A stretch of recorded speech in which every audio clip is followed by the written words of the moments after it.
Hello, welcome to another exciting episode of To the Edge.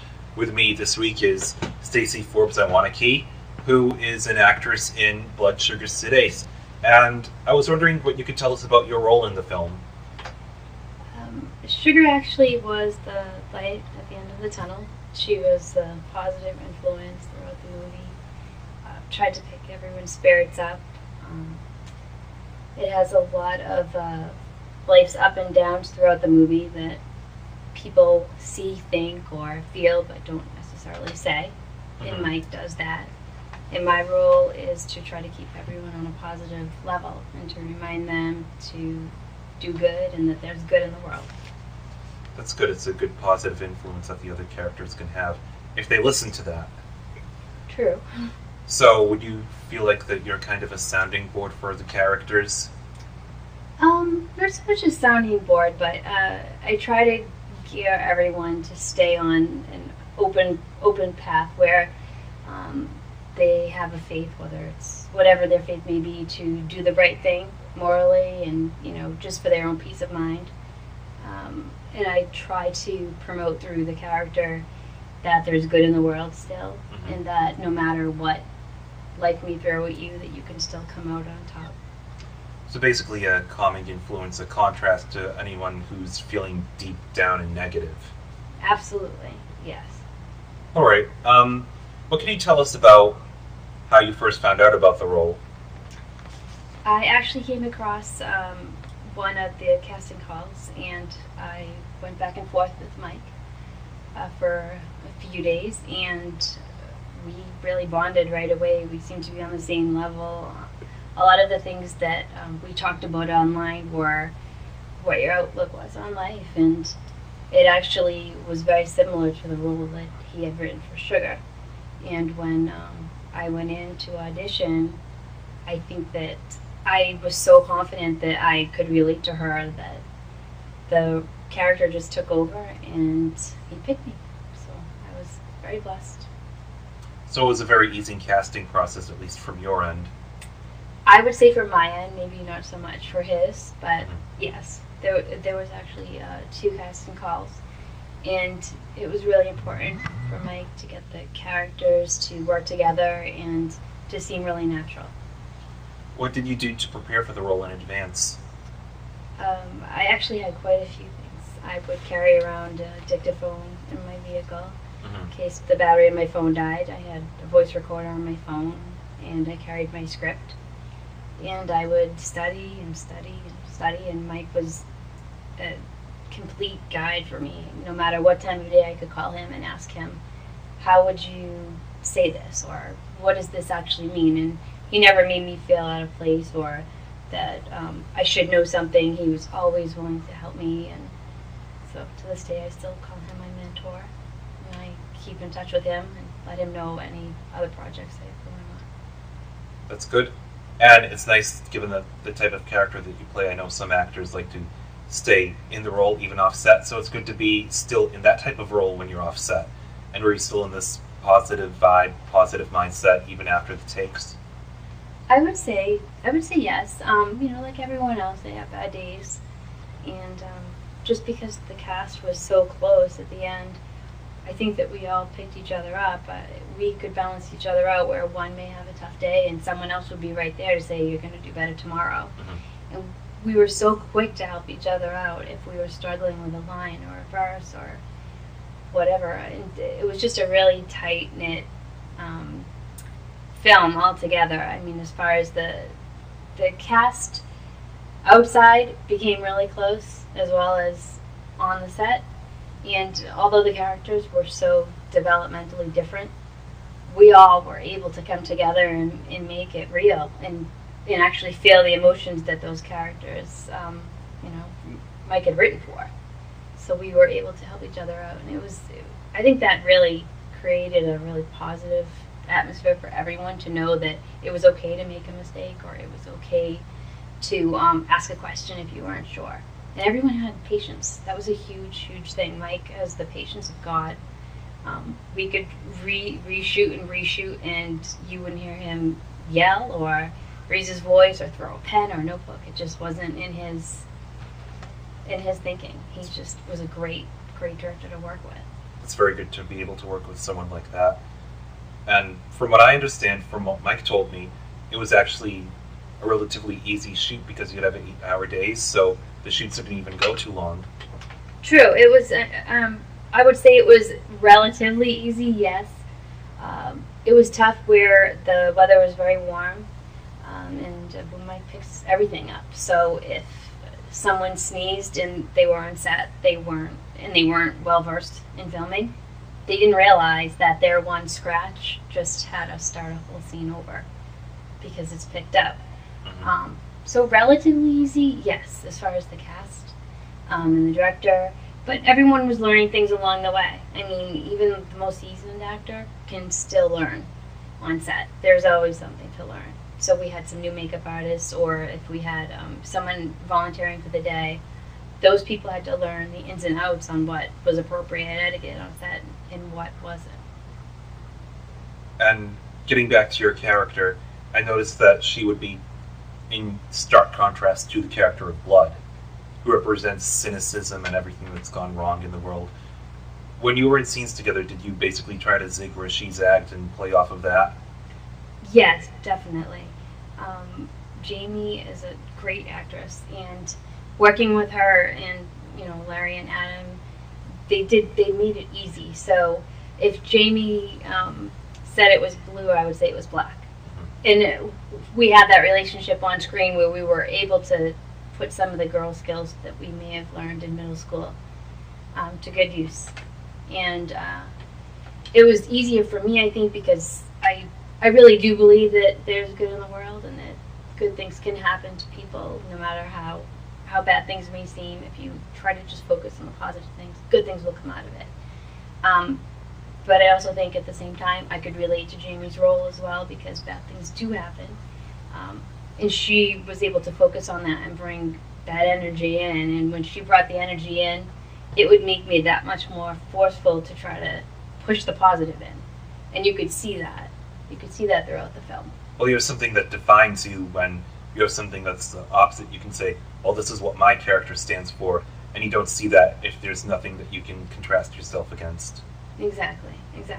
I mean, there are times where Jamie and I were nose to nose in almost a altercation, and we wouldn't need to say a word, but you could see it on set between her anger, and when I was looking at her, I would almost feel sympathetic that she was so bitter and angry, and it would hurt me to see that she was upset, or it would hurt me to see that she was hurt.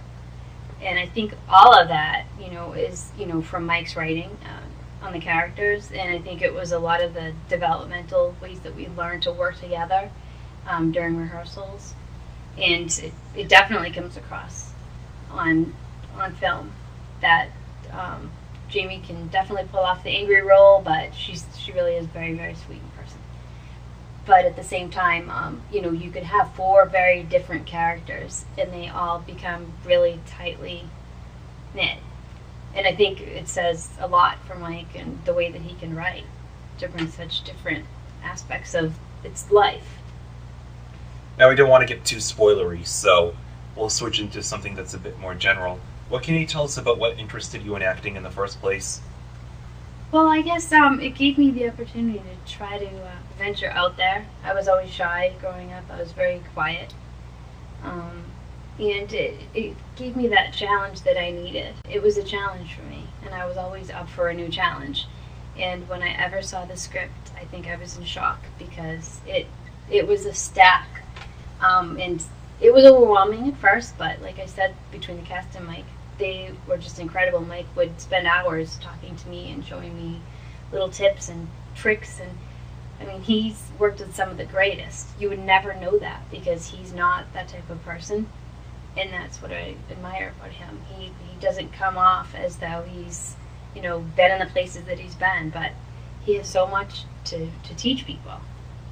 Well, it's a very unusual structure, that film, because it's more like a stage play, and Mike Messier happens to be an acting coach, so it seems like the perfect type of film that he would direct and produce. Mm-hmm.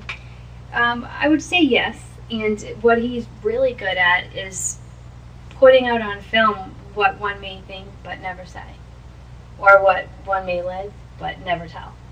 And it's just such an eye-opener because it's so different from anything else that's out there. This isn't one of those movies that you could step out, go to the bathroom, and come back and not lose your place.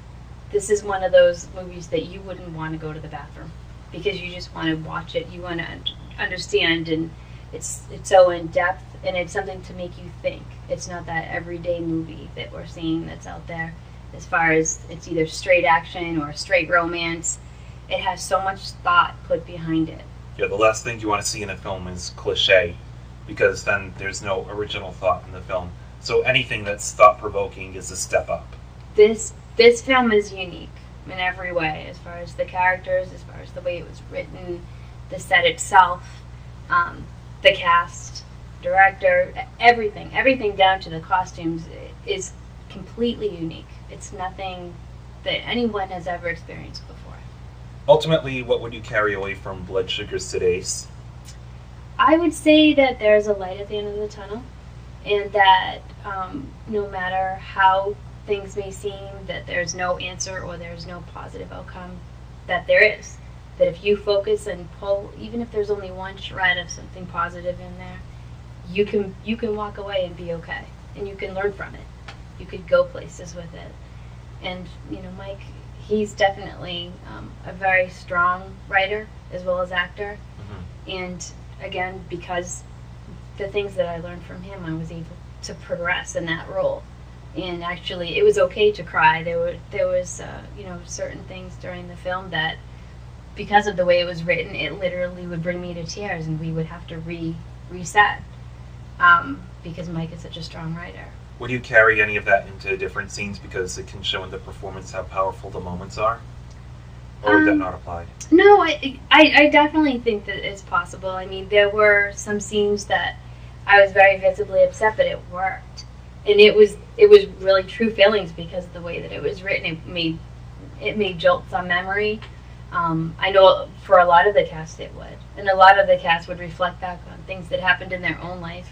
There were times that we would each walk and go in our own corner and just really put ourselves in that moment.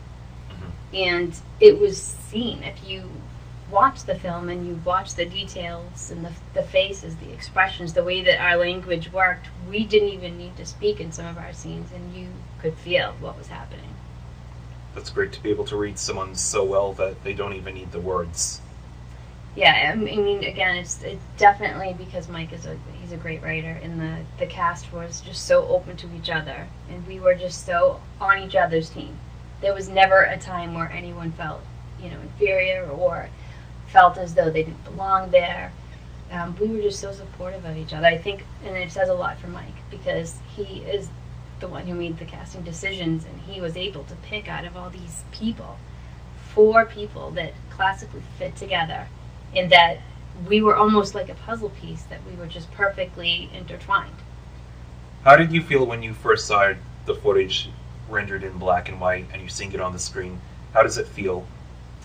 It was very flattering, I think, because, when you are thinking to yourself during filming, oh, I wonder if I had changed a word, or if I had looked this way, or maybe I should have done this differently. But, because it was edited great and we just had such great dialogue, it just made things so perfect. So I think whether it was in color or black and white, I think it definitely adds to it. But I think also because we were so fine-tuned as actors, and because of what we had for support from Mike and from the editor as well, and each other. So it was overall, it was just a really great experience. Till this day, I think it was one of my greatest gifts. Good. So would you say this is probably one of your favorite film experiences? Absolutely. I actually have this poster that I wake up to every single day. It is a very good poster. And, it's one of those things where no matter where I go, I can somehow relate an experience from our film to real life. And, I find myself saying things from the film, just off of one word off of another person, and they don't know just yet what's going to hit them, and it's coming. But later on, in a few months or even a year, when it does hit big, they'll understand, and they'll probably think to themselves, "I know exactly what she meant." Yeah. And you can spread out those quotes, and everyone will be like, "Oh yeah." Exactly. Exactly. So would you say that that picture happens to capture all of the characters and what they're thinking in pretty much one pose? I would say yes, definitely. It definitely does. I think it tells a story, and it's definitely one that you haven't heard yet. So, I mean, when they created Batman, everyone was stunned. This is a whole new level of film. It is something that will touch everyone, whether you're young, old, whether you're a teenager. It has just so much thought and effort into it, and so much feeling, that it's one of those things that you'll carry with you, and in one of those movies that you'll want to just watch again and again and again, because you can learn something new every time you watch it. And it's a pretty good psychological study. Absolutely. Absolutely. It really takes that idea of looking at yourself and reminding yourself of who you really are and what you stand for and what you want to, leave as your mark on the world, what you want to be known for. And it definitely made me, look at myself and remind myself I always want to be true to myself. And even if it means, going against what everyone else thinks, that it's important to stay true to yourself. So what can you tell us about your other acting experiences or acting in general? I would say initially to any newbies that are out there that you definitely want to keep in mind that you're doing this because you love it and not because you have dollar signs in your eyes. A director wants to see stars in your eyes, not dollar signs. And they'll know that you're the right person for the job, that you truly care about acting, you care about film. I would say that keep yourself in a good supportive group. Always surround yourself with positive people who also love entertainment and love filming, because those are the people that you're going to learn from. And you're always going to carry your first experiences with you. And I think because of this film, I've been able to maintain that level where no matter what set I'm on, I can put myself back to where I started and how much I learned and how lucky I was. To work with just such amazing people. And this was it's a feature film, and it was an experience that I will definitely never forget. I talk to Mike frequently, and I tell him that this is what I wake up to every day. It's the first thing that I see, and that's what I want. That's what makes me feel good. They say to put one foot on the floor and say thank, and your other foot and say you. If I had a third, I'd say Mike. Third foot. That'd be funny to visualize. It would be. It would be. But like I said, this is not one of those films. This is definitely one of those thinkers. It's not a zombie film. It's not a scary 3-movie film. This is a true talent, and he has put it to the test. So it's deeply psychological, and I could see that when I was watching it in the Brooklyn coffee shop. I was one of the privileged people to actually watch the film. It was great to see you and everyone else on the camera. Yeah, it was great being there. It was great to have people actually, watch it on the film and to watch other people's expressions and see how they felt and that they thoroughly understood what Mike's message was and what was behind the film. And I think a lot of the men in the audience were really touched by it too. I think that a lot of what was portrayed on the film came out, and it's what, like I said, it's what people think, and it's not something that people normally put out there. It's those thoughts that you tuck in your back pocket, you live with them, and you're afraid to share, whether you're embarrassed or you just don't want to be reminded. Mike put it all on the table, and he's brought back a new meaning to film. I've noticed with a lot of commercial films, the basic idea is they want to put out something that sells. I think that with independent films, you actually have the ability to actually pose an idea, offer something new, get people to think about something, and maybe someday someone in a bigger studio will pick that up and be like, maybe we can make more thoughtful, more insightful films instead of seeing how big we can blow something up. And I think that would revolutionize the film industry. Mm-hmm. This film is pure talent. You're not going to see any of the fancy-dancy type of things that you see in everyday film. This is pure talent, pure failing. It's based off of emotions and acting skills, and having a great director and writer and editor. And that's not something that can easily be done. You have to have true talent and have a strong confidence in your work to be able to put out your own failings for the world to see. How do you prepare for something that would be an acting challenge? I don't mean for you to spoil anything in the film, but just in general, how do you approach that? You have to be in the moment. You literally have to be in the moment. There were a few times where I would struggle and I would have to go off to the side for a minute and just really think about what my lines were, and recall a time in my own life that related to that. And you can bring all those feelings out. And sometimes it's difficult, to maintain your emotions when you are so caught up in the moment you forget for a minute that you're filming. That's what a great writer does. He creates a character where you are so caught up in it that you forget at times that this is film. I'm going to wash this makeup off and be myself. Larry was very, very good about putting himself in the moment, and he had some really great tips for me throughout the film as well. And he would give us some guidance, as well as Mike, and just give us the ideas on how you could put yourself in that very moment. And you can see it. You can see it throughout the film, where I was extremely upset, or I was very cheerful, or I was in that I'm going to make everyone smile today mode. You could see it, and it was because I put myself in the moment. Is it hard to keep that level of concentration and that mood if you're doing something like maybe 6 or 7 takes, for instance? It can be difficult, but not when you have the right crew and the right cast that support you. Like I said, when you forgot a line, or if you had a blooper, it wasn't a big deal.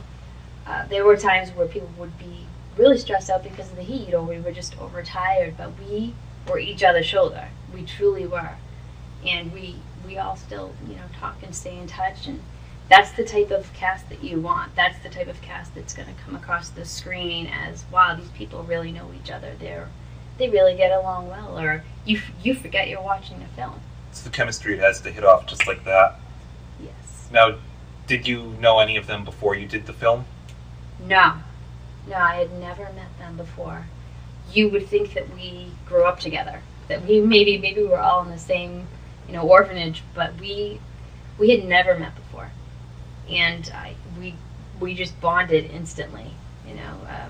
Even during rehearsals, we would have to be snapped into, let's rehearse, guys mode, because we were so into talking to each other and catching up, because we just had such a great respect for each other. It's not your typical cast film crew. It's just so out of the ordinary that for most, they wouldn't understand it unless they truly watched us interact during rehearsals. They wouldn't understand how you can develop that relationship when you just meet someone. It's really different, because most people would say, wow, they must have been friends for years. Well, let's say when you're acting, you're showing your range of emotions, and that gets you to know someone sooner than you would if you were meeting them in a normal situation. At least that would be my guess. Yeah, I would say it's different because, when you first meet Larry, he is the most lovable guy. And then when you see him in character, watch out, because he's just on fire. Had I known him before, it may have been difficult to take him in that mean role, because I just know he doesn't have a mean bone in his body, and that he's not that angry person. But he brings that character to life, and as Mike taught us, to live in the moment and to try to get yourself into that situation, whether you have to bring in your own experiences. Larry does it. Right, and really believe it. And really believe it. Making people, as the audience, believe that something is true, is making them forget they're watching a film, and that's what this film does. All right. Is there anything else that you'd like to tell us about the character of Sugar? I wish that there was more like her. I wish I could be 100% like her. I would say we're very similar, but I think that, having a pure soul and just, trying to have faith in people and forgiving people and remembering life is too short is really important. Yeah, since the root of all drama is conflict, there probably aren't too many characters out there in those films, in any film, who are like that. Exactly. This film definitely serves as a reminder that no matter where you are, you can turn things around. No matter how negative a situation may be, that you can still have a positive outcome. Surround yourself with positivity and positive people, and that's what your outcome will be. Like attracts like. What would a typical day on the set be like? For Blood Sugar Sid and Ace, Mike was really good at pulling in the reins because, like I said, we were so close that sometimes we would forget we were on set, and he would come over and say, "Okay, lines," or "You guys running lines? You running lines?" Because we would be so engrossed in talking about what we did, the day before, or. But a typical day would be, it's hours of shooting, and he was very kind to us, but he let us know that when he said action, we were to get in character. And that's exactly what you had to do. No matter what your conversation just was, you need to leave it at the door and get into character, and we did that. Well, that's probably how you were able to have such short shooting days. I think so. I think, a lot of determination, too, is that, Mike was very specific in a lot of the things that he was looking for. And because he is a teacher as well, he can guide you in a way that you don't have to ask 5 or 6 times. The first time he explains it, you can follow. That's very good for an instructor or a director to be very clear. In fact, I once had a teacher who said, "Work now, goof off later," and I'm guessing that's how Mike is. I would say yes. I mean, he definitely let us have our moments, and it was nice when he, would laugh too at the bloopers. There were a few, but he was always supportive. Never made you feel as though you're less than anyone else in the room, no matter how much experience was in that room. That's great, especially in an ego-driven environment, for everyone to feel equal. And I just want to say that it was great to have you as a guest on the show, and thank you. I hope to have you on again sometime. Absolutely. I love that. And thank you for watching To The Edge. We'll see you next week.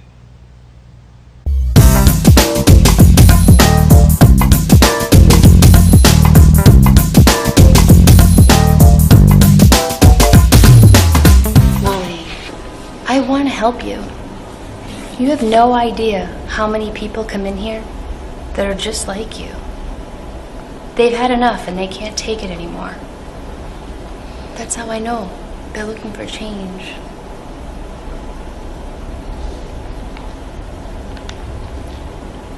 And you've had enough. You can't take it anymore. That's why you're here. You're asking for help. Maybe this was just a mistake. Let me help you. Please.